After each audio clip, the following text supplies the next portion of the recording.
Imagine you could eliminate in a single stroke 90% of your anxiety, your stress, and your frustration. It sounds impossible, but the Stoics discovered almost 2,000 years ago the exact tool to do it, and they called it the dichotomy of control. The idea is so simple it seems obvious, and at the same time so profound it can change your entire life. Epictetus, who was born a slave and became one of the most influential philosophers in history, opened his manual with it. There are things that depend on us and things that do not depend on us. All our suffering, he said, is born from confusing the two. We wear ourselves out trying to control what will never be in our hands, and we neglect the only thing we can manage, which is our own mind and our actions. We live fighting against the wind, against the past, against what others think, and we wonder why we end up exhausted. In this video, you are going to discover 6 things you must stop trying to control to recover your peace, one by one. When you learn to release what does not depend on you, you will feel an enormous weight disappear from your shoulders. It is not magic. It is the most practical wisdom that has ever existed. Stay to the end. Let us begin with the first. The first thing you must stop trying to control is what others think of you. It is perhaps the most common prison people live in. We spend the day measuring every word, every gesture, every photo, wondering how we will be seen, whether we will be liked, whether we will be judged. But there is something the Stoics were perfectly clear about. Another person's opinion happens inside their head, not yours, and therefore it will never be in your hands.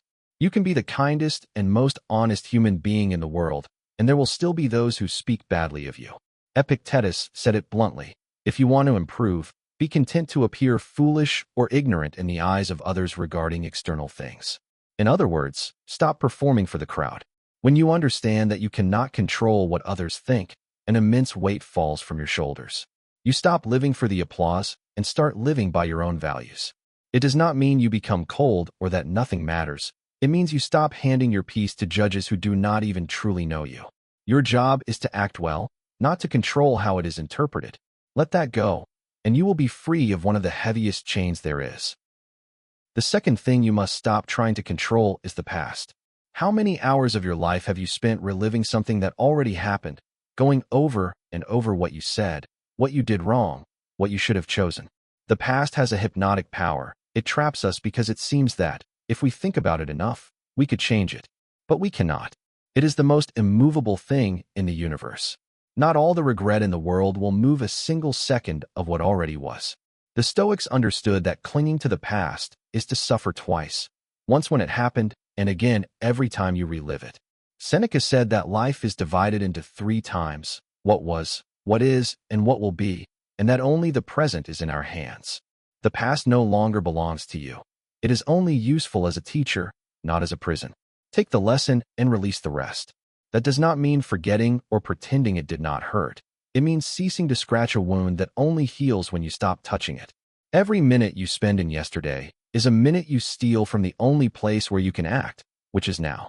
Learn from what was, forgive yourself if needed, and return to the present. There, and only there, you have real power. The third thing you must stop trying to control is the actions of others. Much of our daily frustration is born from wanting people to be different from how they are. We want our partner to change, our colleague to be more responsible, the driver ahead not to be so slow, people to think like us. And we live angry because, again and again, others do as they please, not what we want. The Stoics saw with total clarity that each person acts according to their own mind, their fears, and their wounds, and that this is completely outside your control. Marcus Aurelius began some mornings reminding himself that that day he would meet ungrateful, selfish, and arrogant people, not to grow bitter, but so as not to be surprised nor to let them steal his calm. To accept that you cannot control others is not resignation, it is realism. You can influence, you can ask, you can set limits, but you cannot work anyone like a puppet.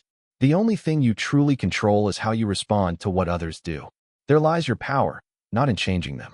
When you release the pretension of controlling people, you stop crashing into walls and start choosing who you walk with and how you react.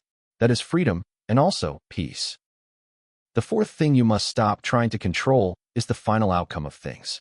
We live obsessed with results, the promotion, the relationship working out, the project going well, passing the exam.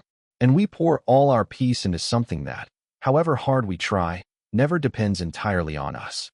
You can prepare impeccably, and the outcome can still go wrong because of 1,000 factors not in your hands. The Stoics made a brilliant distinction here. Separate the effort from the result.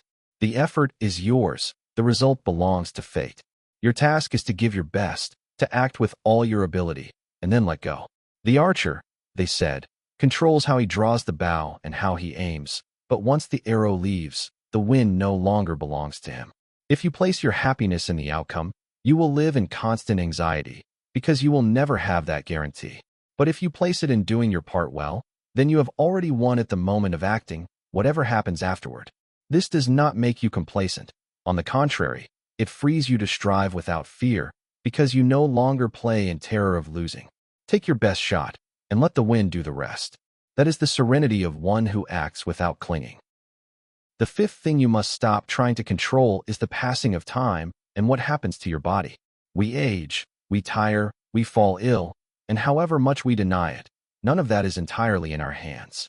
You can take care of yourself, and you should. That part does depend on you. But time advances without asking permission, and to fight that fact with anguish only adds suffering to suffering. The Stoics looked at the passing of time head-on, without fear and without denial. For them, accepting that we are passing through was not something sad, but what gave meaning and urgency to each day. Seneca said it is not that we have little time, but that we waste much of it, spending it on useless worries instead of living. To resist aging, to obsess over stopping the inevitable, is like getting angry because the sun sets. You will not win that fight, and while you wage it you miss the sunset. Wisdom lies in caring for your body with respect, but without clinging to an eternal youth no one has ever had. Accept that you change, that time runs on, and let that awareness push you to live better today instead of fearing tomorrow. What you control is how you use the time you have. What you do not control is how much remains. Focus on the first. The sixth and final thing you must stop trying to control is the future, what has not yet happened. The human mind is a machine for manufacturing scenarios. We imagine what could go wrong. We rehearse catastrophes. We try to foresee every possibility, as if by thinking it all in advance we could shield ourselves against uncertainty. But the future is, by definition, what is not yet in your hands. You can prepare, plan sensibly, that is wise. What you cannot do is guarantee anything, and most of what we fear never comes to pass. Seneca expressed it unforgettably. We suffer more in imagination than in reality. We agonize over 1,000 storms that never break, paying in advance for an imaginary pain. The Stoics practiced preparing for the worst without living terrified of it. They made their plan, took precautions, and then trusted in their ability to respond when the moment came, not before. There is enormous peace in telling yourself, I will do what I can to be ready, and I will face whatever comes when it comes. To release control of the future is not to be careless. It is to stop carrying today the weight of a tomorrow that may never exist. Plan, yes, but do not live in a future not yet born. Live here, prepare calmly, and trust the person you will be when the moment arrives. We have walked through the 6 things you must stop trying to control together. Other people's opinions, the past, the actions of others, the final outcome, the passing of time, and what has not yet happened. None of them is truly in your hands, and every hour you spend fighting against them is an hour stolen from your peace. The dichotomy of control does not ask you to stop acting, quite the opposite. It asks you to pour all your energy into the only thing that does depend on you, your decisions, your effort, your attitude, and to release everything else with serenity. There lies the secret of a calm mind in the middle of chaos. Start today with a single thing. Choose one of the 6, and, when you notice it troubling you, ask yourself, does this depend on me? If it does not, breathe and let it go. With practice, that question becomes a reflex, and your life much lighter. As Epictetus said, do not seek for things to happen as you wish, but wish for them to happen as they do, and your life will flow serene. If this video helped you, give it a like and subscribe for more Stoic wisdom every night. See you in the next one. Take care.